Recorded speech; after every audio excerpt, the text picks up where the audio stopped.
সব বাধা উপেক্ষা করে নিজেকে এগিয়ে নেওয়ার পাশাপাশি অন্যকেও সুযোগ তৈরি করে দিতে স্কাউট সদস্যদের প্রতি আহ্বান জানিয়েছেন প্রধান উপদেষ্টা অধ্যাপক ডক্টর মোহাম্মদ ইউনূস।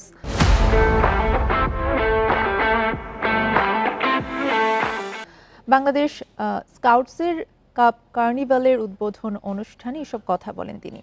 সকালে তেজগাঁওয়ে প্রধান উপদেষ্টার কার্যালয়ে অনুষ্ঠানে আয়োজিত হয়। এ সময় অধ্যাপক ইউনূস বলেন, বাংলাদেশের স্কাউট সদস্যরা বিশেষ সুনাম অর্জন করেছে।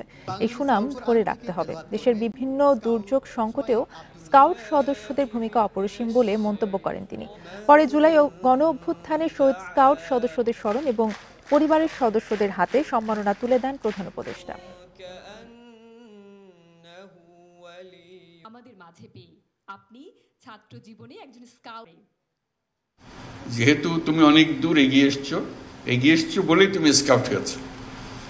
তোমার ক্লাসে সবাই স্কাউট হয় নাই, তুমি হয়েছো। তুমি দরজা খুলতে পেরেছো, তোমার জীবনের দরজা খুলেছো এবং তোমার দায়িত্ব হলো আর অন্যদের দরজা খুলে দেওয়া।